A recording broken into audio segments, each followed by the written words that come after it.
슈테른베르그라고 하는 독일의 무명 화가가 있었습니다. 이 화가는 이 교회가 요청하는 바에 따라서 예수님의 여러 가지 모습을 담은 성화를 그리고는 했습니다. 그러다 보니까 그의 화실에는 십자가에 달리신 예수님의 그림이 많이 놓여져 있었는데요. 어느 날 그림을 그리는 중에 모델이 궁금한 나머지 저 그림이 무슨 그림이냐라고 이렇게 물었습니다. 화가는 별 다른 생각 없이 예수님께서 우리의 죄를 짊어지시고 죽으시는 장면이다라고 대답했습니다. 그러자 모델이 이렇게 묻습니다. 우리의 죄라고요? 선생님의 죄, 그리고 나의 죄, 이 모든 죄를 대신해서 죽으셨단 말입니까? 라고 묻는 거예요. 그래서 그렇지 라고 대답하는 순간 그 화가의 가슴에 무언가 복받쳐 오르는 듯한 큰 충격에 휩싸이게 되었습니다. 그리고 그날 밤 그 화가는 자기가 대답했던 그 말이 무엇을 의미하는지에 대해서 깊이 고민하게 되었습니다. 성경을 펼쳐놓고 성경을 깊이 묵상했습니다. 그리고 두 손을 들고 기도하는 중에 두 눈에서 흐르는 눈물을 주체할 수가 없게 되었습니다. 예수님의 죽음이 바로 내 자신을 위한 죽음이었고, 그리고 예수님의 고통이 바로 자신을 위한 고통이었음을 확실하게 깨닫게 된 것입니다. 그리고는 다시 붓을 들고 십자가에 달린 예수 그리스도를 그림을 그리게 됩니다. 이제는 그 그림을 그냥 기술로 그린 것이 아니라 감격과 눈물로 그림을 그려가기 시작했던 것입니다. 이렇게 그린 그림이 바로 에케 호모, 이 사람을 보라라고 하는 그림입니다. 에케 호모는 너무나도 인상적인 주제였기 때문에 많은 화가들이 이 에케 호모라는 그림을 그리게 되었는데요. 그 중에서 가장 유명한 그림이 바로 이 이탈리아 화가인 도메니코 페티가 그린 에케 호모입니다. 지금 여러분들이 보고 있는 이 그림인데요. 이 에케 호모는 요한복음 19장 5절을 바탕으로 그린 그림입니다. 빌라도 총독은 가시면류관을 쓴 채 자신 앞에 끌려온 예수 그리스도를 가리키며 에케 호모라고 말했습니다. 보라, 이 사람 이로다. 이 그림 아래에 글이 적혀 있는데요. 여러분 앞에 좀 작아서 잘 보이지 않으시죠? 어차피 우리나라 말이 아니기 때문에 그거는 보셔도 모르고요. 우리나라 말로 되어 있는 것을 같이 한번 읽어보겠습니다. 나는 너를 위해 목숨을 버렸다. 지금 너는 나를 위해 무엇을 할 것인가? 여러분 그림과 함께 그 글을 한 번 더 자세히 한번 들여다보시기를 바랍니다. 1719년 한 청년도 이 그림 앞에 서 있게 되었습니다. 그런데 그 그림에는 짧은 글귀가 있었다고 했죠. 그 글이 무엇입니까? 나는 너를 위해 목숨을 버렸다. 지금 너는 나를 위해 무엇을 할 것이냐? 라는 글이었죠. 이 청년은 바로 모라비안 형제회를 조직해서 경건주의 운동의 부흥을 일으킨 친첸도르프 백작이었습니다. 문득 이 그림을 보면서 마음에 강한 감동이 온 그는 화려한 백작의 삶을 포기해버립니다. 그리고 자신의 그 큰 저택조차도 예배의 처소로 드리게 됩니다. 또한 체코에서 신앙의 자유를 찾아 떠도는 모라비안 교도를 만나게 되었는데요. 그때 자신의 영지를 선교를 위해서 다 내어놓게 되어집니다. 이것이 이어져서 선교의 불꽃을 일으키게 됩니다. 그리고 후에 한국 최초의 선교사 귀슬라프를 조선에 파송하게 한 원동력이 된 것이죠. 또한 우리가 너무나 잘 알고 있는 기도의 사람 조지 뮬러를 회심시켰고요. 존 웨슬리에게 큰 영향을 미치게 되어서 감리교회를 탄생하게 만들었습니다. 이 친첸도르프 백작이 그림을 보고 난 한 140년 이후에 영국 출신의 리들리 헤버거리라고 하는 한 여성 찬송 작사가가 있었습니다. 이 작사가는 내 너를 위하여라는 찬송을 작곡하게 되어지는데요. 그도 이 그림을 보면서 감동을 받아서 이 찬송을 작곡하게 된 것입니다. 이 찬송 너무나 잘 알고 계시죠? 우리 천천히 한번 찬송가 한번 읽어볼까요? 내 너를 위하여 몸 버려 피 흘려 내 죄를 속하여 살 길을 주었다.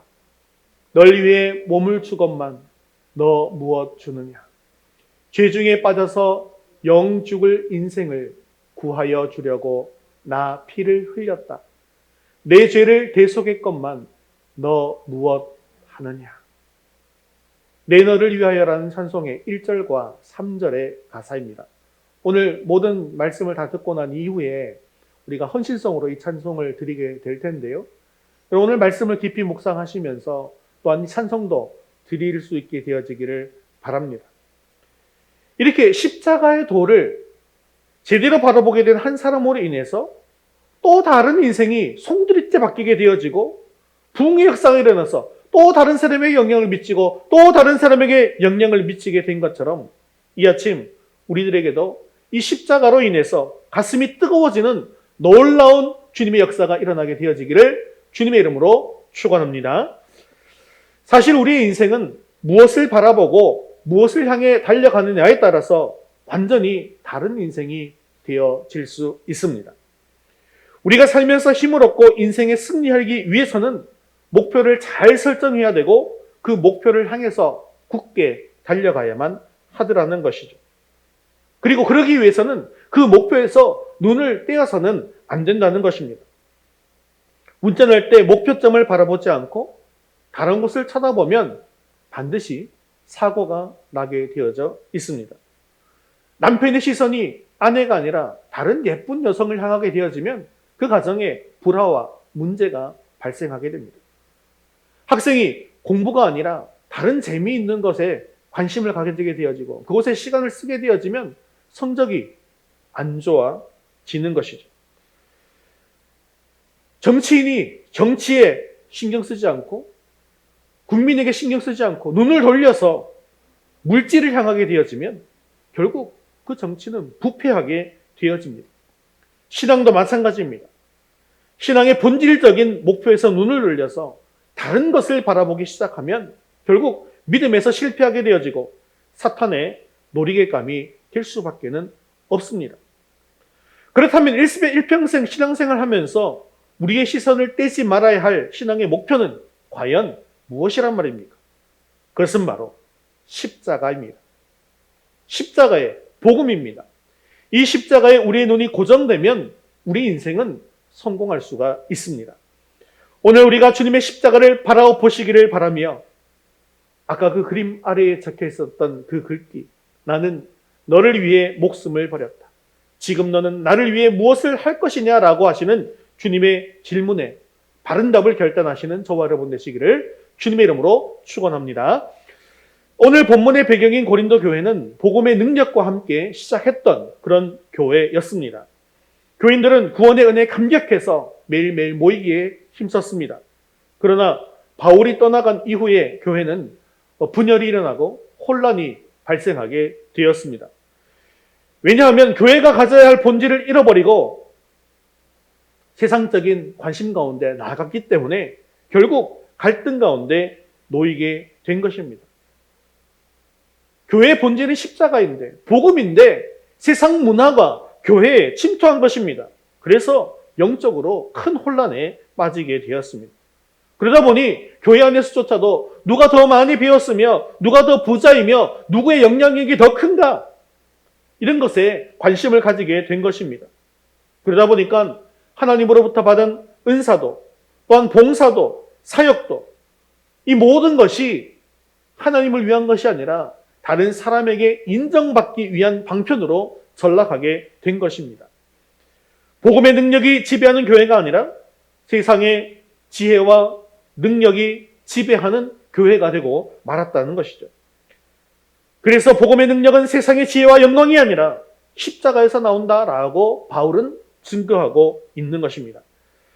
십자가는 그 당시 흉악한 사형의 도구일 뿐인데 왜 바울은 십자가를 바라보라고 말씀하고 있는 것일까요? 우리 첫 번째 같이 한번 읽어보겠습니다. 십자가의 도가 하나님의 능력이기 때문입니다. 고린도전서 1장 18절, 24절 말씀 같이 읽겠습니다. 십자가의 도가 멸망하는 자들에게는 미련한 것이요 구원을 받는 우리에게는 하나님의 능력이라. 오직 부르심을 받은 자들에게는 유대인이나 헬라인이나 그리스도는 하나님의 능력이요 하나님의 지혜니라. 아멘. 자, 여기서 도라고 하는 것은 로고스로 그 말씀을 뜻하는 말입니다. 이것은 즉 십자가에 관한 말씀, 십자가를 통해서 구원받게 되는 진리, 즉 복음을 이야기하는 것입니다. 복음이 무엇입니까? 그리스도께서 고난과 대속의 십자가를 지시고 죽으시고 장사 지낸 바 되셨다가 성경대로 사흘 만에 다시 부활하신 역사적 사건이 바로 복음입니다. 그래서 이 복음을 믿는 자에게는 죄 용서가 따르는 것이고 또한 죽음에서 살아나게 되어지는 것입니다. 그런데 지금 고린도 교회는 다른 복잡한 문제들이 있습니다. 이 분쟁이 생기게 된 이유는 과연 우리가 누구에게 속하게 되었는가라고 하는 것입니다.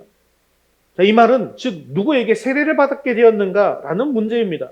어떤 사람은 바울에게, 어떤 사람은 아볼레에게, 또한 어떤 사람은 게바에게, 어떤 사람은 그리스도에게 속하였다라고 서로 주장하면서 자랑하고 있습니다. 바울은 그들을 향해서 같은 마음, 같은 뜻, 같은 말을 하라고 권면하면서 십자가에 못 박히신 분은 그리스도밖에 없다라고 말씀하고 있습니다. 이것은 십자가를 떠날 때 우리의 눈길을 십자가로부터 다른 곳에 돌리게 되어질 때에 문제가 발생하게 된다는 것을 보여주고 있는 것입니다. 십자가를 보지 못하고 바울을 바라보고 아볼로를 바라보고 게바를 바라보니 문제가 생기는 것입니다. 즉 교회에 나오면서도 인간을 보기 때문에 시험에 들게 되는 것이고 갈등이 생기게 되어지는 것이죠. 십자가에서 눈을 떼고 자꾸 다른 것을 보기 때문에 신앙의 발전이 없는 것입니다. 그러므로 우리는 바울의 말씀처럼 늘 십자가를 바라보아야 한다는 것이죠. 그래서 바울은 십자가의 도가 능력이다라고 말씀하고 있습니다. 그렇습니다. 십자가의 도는 능력입니다. 십자가가 있는 곳에 사랑의 역사가 일어납니다. 용서의 역사가 일어납니다. 그리고 죄의 용서를 받습니다. 죽음에서 살아납니다. 또한 믿는 자는 율법에서 참 자유함을 누리게 되어집니다. 양심의 속박에서도 벗어나게 됩니다. 이스라엘 백성들이 광야에서 장대에 달린 구리뱀을 보게 되었을 때 치유의 역사가 일어나게 된 것처럼 우리가 십자가를 바라보게 되어지면 상한 심령이 고침받게 되고 쓰러졌던 심령이 일어서게 되는 것입니다. 또한 십자가는 죄를 깨닫게 하는 능력이 있습니다. 십자가는 죄를 씻어버리는 능력이 있습니다. 또한 십자가는 죄를 능히 이기게 하는 능력이 있습니다. 그러므로 예수님을 믿을 때 죽은 자가 살아나는 역사가 일어나게 되는 것이죠. 또한 십자가의 도가 있는 곳에는 절망이 소망으로 바뀌게 됩니다. 복음이 들어가면 어떤 흉악한 죄악도 용서받는 능력의 역사가 일어나게 됩니다. 하지만 십자가가 없이는, 십자가를 통하지 않고는 결코 구원을 받을 수가 없는 것이죠. 그래서 사도행전 4장 12절 말씀은 이렇게 말씀하고 있습니다. 다른 이로서는 구원을 받을 수 없나니 천하 사람 중에 구원을 받을 만한 다른 이름을 우리에게 주신 일이 없음이라 하였더라. 아멘. 이렇게 죽은 자를 살리는 능력은 오직 십자가밖에는 없습니다. 다른 종교는 죽은 자를 결코 살릴 수 없습니다. 오직 예수 그리스도 십자가 능력밖에는 없다는 것이죠. 그러므로 사도 바울은 또한 이렇게 이야기합니다. 로마서 1장 16절 말씀 같이 읽겠습니다. 내가 복음을 부끄러워하지 아니하노니 이 복음은 모든 믿는 자에게 구원을 주시는 하나님의 능력이 됨이라. 먼저는 유대인에게요, 그리고 헬라인에게로다. 아멘. 이 십자가의 구원의 능력은 결코 차별이 없습니다. 가난한 사람도, 부한 사람도, 남녀노소도, 종도, 자유자도 차별이 없습니다. 이 십자가의 도가 바로 하나님의 능력이기 때문이죠. 그래서 바울은 복음을 부끄러워하지 아니하고 어느 곳을 가든지 간에 이 하나님의 능력이 되는 이 복음을 전하게 된 것입니다. 오늘 시간 우리도 이 십자가의 도를 바라봄으로 말미암아 죽음에서 살리시는 하나님의 능력, 죄에서 자유를 얻게 하는 능력, 절망에서 희망을 얻는 능력을 힘입는 저와 여러분 되시기를 주님의 이름으로 축원합니다. 우리 두 번째 같이 읽겠습니다. 십자가의 도를 전하는 방법은 전도입니다. 21절 말씀도 계속해서 같이 읽겠습니다. 하나님의 지혜에 있어서는 이 세상이 자기 지혜로 하나님을 알지 못하므로 하나님께서 전도에 미련한 것으로 믿는 자들을 구원하시기를 기뻐하셨도다. 아멘. 자, 이 십자가의 도를 전하는 유일한 방법이 뭐라고요? 전도라는 것입니다.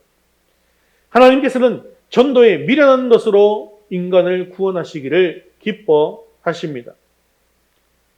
실제로도 전도는 이 세상 사람들이 보기에 미련하기 짝이 없는 것처럼 보입니다. 그러나 이것이 바로 죄인을 구원하시는 하나님의 지혜다라고 성경은 선포하고 있습니다.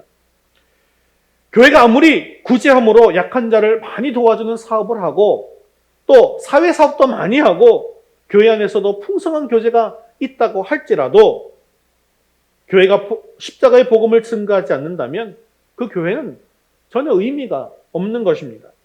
왜냐하면 교회의 본질은 예수 그리스도의 피 묻은 십자가의 복음을 증거하는 것, 이것이 바로 핵심이기 때문에 그렇습니다.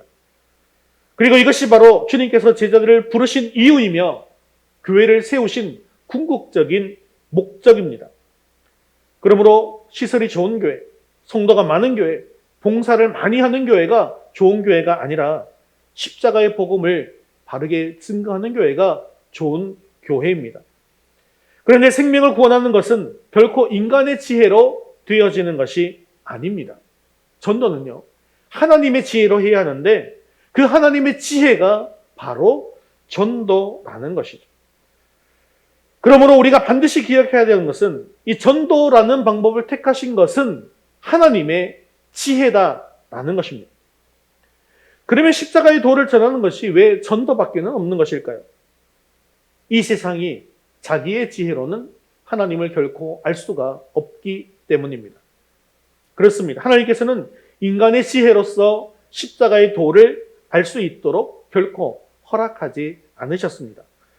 바울은 하나님께서 구원의 방법으로 인간의 지혜를 채택하지 않고 인간의 지혜를 버리셨다라는 것을 보여주기 위해서 이사야 29장 14절을 인용하고 있는데 고린도전서 1장 19절 말씀 같이 읽겠습니다.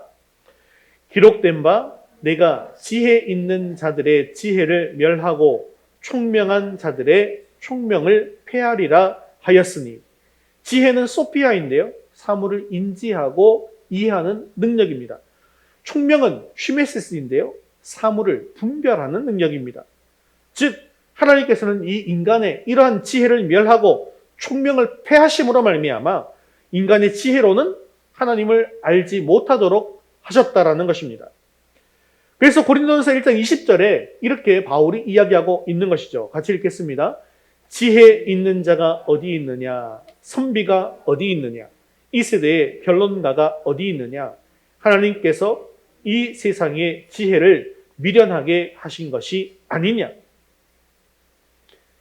이렇게 하나님은 영적인 세계에 대해서는 이 세상 지혜를 미련하게 하신 것입니다. 지혜 있는 자라고 하는 것은 두뇌가 우수한 사람을 뜻하는 것이죠. 변론자는 헬라의 철학자나 변론가입니다. 선비는요, 유대인 서기관들을 이야기하는 것입니다. 그들의 두뇌가 아무리 뛰어나다 할지라도 세상의 지혜로는 결코 하나님을 알 수가 없다라는 것이죠. 즉 하나님께서는 구원의 방법을 택하실 때에 인간의 지혜와 총명을 사용하지 않는다라는 것입니다. 인간이 참으로 똑똑하고 지혜롭고 모든 것을 다 아는 것처럼 보입니다. 하지만요, 차원이 달라지면요, 결국 그 다른 차원에 계시는 하나님을 인간의 지혜로는 결코 알 수가 없다라는 것이죠. 이솝우화에 하루살이와 메뚜기 이야기가 있습니다. 어느 여름날 하루살이와 메뚜기가 하루 종일 재미있게 놀았습니다. 그리고 저녁이 되자 메뚜기가 하루살이에게 이렇게 얘기하는 거죠. 하루살이야, 우리 내일 만나서 다시 또 재미있게 놀자. 그랬더니 하루살이가 이해가 되지 않습니다. 그러면서 메뚜기에게 묻는 거죠. 내일이 뭐야?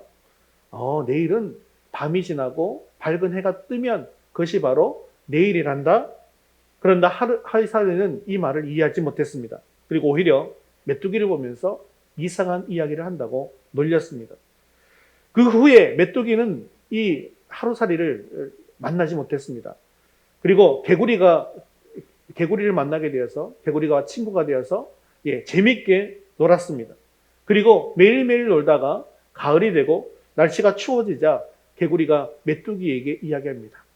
날씨가 이제 추워지니까 이제 그만 놀고 내년에 다시 만나자. 그러자 메뚜기는 내년을 알지 못합니다. 그리고 개구리에게 되묻는 거죠. 내년이 뭐야? 개구리는 이 추운 겨울날이 끝나고 날이 따뜻해지려고 할 때 오는 게 바로 내년이다 라고 설명했지만 메뚜기는 아무리 생각해도 도저히 알 수가 없었습니다. 오히려 개구리를 보고 이상한 이야기를 한다라고 놀렸습니다. 여러분, 내일이 없는 게 아닙니다. 내년이 없는 게 아니죠. 그런데 왜 그들은 그것을 모르는 것입니까? 이것이 바로 존재의 한계이고 지혜의 한계입니다. 아무리 지하에 몇십 층짜리 아주 멋진 집을 짓는 개미들이라 할지라도 인간이 짓는 아파트를 지을 수는 없는 것입니다. 그리고 인간의 아파트에 대해서 개미가 아무리 열심히 연구를 한다 할지라도 개미는 결코 아파트가 어떻게 지어지는지, 이 아파트가 무엇인지 알 수가 없습니다. 왜 그렇습니까? 차원이 다르기 때문입니다. 이것은 하나님과 인간도 마찬가지죠. 인간은 자기가 인지하고 인식할 수 있는 만큼만 이해할 수가 있는 것입니다. 그렇기 때문에 인간의 지혜는 한계가 뚜렷한 것이죠. 그래서 인간의 지혜로 하나님을 알려고 하는 그런 노력을 아무리 해봤자 하나님을 알 수가 없는 것입니다. 그러므로 하나님께서는 하나님을 알 수 있는 특별한 방법을 우리에게 주셨습니다. 물론 하나님께서는 계시하셔서 인간들이 하나님이 어떤 분인지 알 수 있도록 해주셨어요. 제일 쉽게 알 수 있는 방법은 자연 계시라고 했잖아요. 그래서 자연을 보면서 이 우주를 보면서 어렴풋이 하나님이 계셔서 하나님이 이것을 만드셨고 하나님이 이 자연을 운행하시는구나 라는 것을 어렴풋이는 알고 있지만 하나님이 어떤 분이신지 정확하게 알지 못하기 때문에 특별한 방법으로 주신 것이 있는데 그것이 바로 특별 계시이고 그것이 바로 성경입니다. 그리고 우리에게 이 성경을 또 깨달을 수 있도록 성령을 보내주십니다. 그러면 말씀을 듣는 귀가 열리게 되어지고 영안이 열려서 성령으로 깨닫게 해주시는 것이죠. 고린도전서 2장 14절에는 그런 부분에 대해서 이렇게 말씀하고 있습니다. 함께 읽겠습니다. 육에 속한 사람은 하나님의 성령의 일들을 받지 아니하나니 이는 그것들이 그에게는 어리석게 보임이요 또 그는 그것들을 알 수도 없나니 그러한 일은 영적으로 분별되기 때문이라. 아멘. 그렇습니다. 이렇기 때문에 우리는 전도라는 방법으로 이 세상에 나아가 십자가의 도를 전하지만 세상 사람들은 차원이 달라서 깨닫지 못하기 때문에 이 십자가의 도에 대해서 또한 미련하게 생각하더라는 것입니다. 이렇게 우리가 십자가에 못 박히신 그리스도를 전하면 그들은 이렇게 반응한다고 23절에 말씀하고 있는데요. 같이 읽겠습니다. 우리는 십자가에 못 박힌 그리스도를 전하니 유대인에게는 거리끼는 것이요 이방인에게는 미련한 것이로되. 유대인에게는 거리끼는 것이 되고 헬라인에게는 미련한 것이 된다고 합니다. 유대인들은 자신들의 생각의 틀 안에서 결코 이 십자가를 이해할 수가 없었습니다. 유대인들은 예수님이 만일에 하나님이시라고 한다면 출애굽 때부터 엘리야와 엘리사 시대에 이르기까지 나타났던 그러한 하나님의 놀라운 기적의 역사들, 그런 이적들을 보여달라고 요구합니다. 그러나 예수님께서는 요나의 표적밖에는 보여줄 것이 없다라고 말씀하시면서 진정으로 이들에게 필요한 것은 표적이 아니다. 그리고 너희들에게 필요한 것은 십자가다라는 것을 직접 몸으로 보여주었습니다. 정작 우리 인생들에게 필요한 것은 모세나 엘리야, 엘리사 시대에 나타났던 것 같은 그런 기적과 표적들이 아니라는 것이죠. 왜 그렇습니까? 표적이라고 하는 것은 예수님이 하나님이시다라는 사실을 사실은 알려주는 방편일 뿐입니다. 그래서 나타나 보이는 것으로 끝나는 것이죠. 그렇기 때문에 우리 인생에게 진정으로 필요한 것은 인생들을 영원한 죄와 죽음으로부터 살리는 십자가라는 것입니다. 그런데 우리는 또 세상 사람들은 나에게 기적이 좀 일어났으면 좋겠다. 나에게 어떤 축복이 좀 주어졌으면 좋겠다라는 것을 바라면서 그것을 복음으로 생각하는 경우들도 있더라는 겁니다. 그래서 우리가 복음을 전할 때 예수님 믿으면 뭐든지 다 잘 됩니다. 예수님 믿으면 지금 망했던 것이 일어납니다. 돈을 많이 벌 수 있어요. 이렇게 전도하지 말라고 여러분들이 계속 말씀드리는 거예요. 그런 일이 안 일어난다는 게 아니라 일어날 수 있어요. 하지만 그런 기적은 기적으로 끝날 뿐이라는 거예요. 그러다가 다시 한번 그 기적이 사라지고 또 자기가 다시 또 고통 가운데 빠지게 되어지면 믿음을 잃어버리게 되기 때문에 그렇게 복음을 전하지 말라는 것입니다. 십자가를 전하라는 것이죠. 또한 유대인들은 그들이 대망하는 메시아가 현세의 위대한 왕이다라는 그런 생각을 가졌습니다. 그러므로 그렇게 볼품없고 저주스러운 죽임을 당한 사람을 그들의 왕이나 구주, 메시아로 도무지 고백할 수가 없었습니다. 믿을 수가 없었습니다. 표적을 구하는 유대인들에게 예수님은 단지 무능력한 패배자로 보일 뿐이었다는 것이죠. 그래서 예수님의 십자가는 그들에게 거리끼는 것이었습니다. 그리고 유대인의 율법에서는요, 나무에 달린 자마다 저주를 받은 자다라고 했죠. 그런데 나무 십자가에 달리신 예수님을 하나님께서 보내셨다라고 하는 것은 도무지 믿을 수가 없는 일이었습니다. 또한 헬라인에게도 십자가는 미련한 것이었습니다. 당시에 이방인을 대표하는 헬라인과 로마인들은 이 십자가의 형벌을 가장 비천한 죄인이나 또한 흉악한 흉악범들이 받는 것으로 인식했기 때문에 십자가와 구세주는 결코 연결될 수 없는 상관없는 것으로 여겼다라는 것이죠. 이방인의 눈으로 볼 때에도 지혜자나 철학자나 변론자가 아니라면 모를까, 극악한 죄인을 매달아 죽이는 십자가에 달려 죽은 예수님이 메시아다, 구원자이고 생명의 길이다 라고 하는 말은 어리석은 말, 미련한 말에 불과했다는 것이죠. 헬라인에게 있어서 십자가라는 것은 조롱과 경멸의 대상일 뿐이었습니다. 그러나 바울은 이렇게 분명하게 말씀하고 있습니다. 25절 말씀 같이 읽겠습니다. 25절 말씀입니다. 하나님의 어리석음이 사람보다 지혜롭고 하나님의 약하심이 사람보다 강하니라. 아멘. 십자가에 달린 그리스도의 복음은 유대인들이나 헬라인들이 보기에는 이상하기에 그지없는 그런 미련한 것일 뿐이었습니다. 하지만 구원받은 자에게 있어서는 기가 막힌 이 십자가가 하나님의 지혜인 것입니다.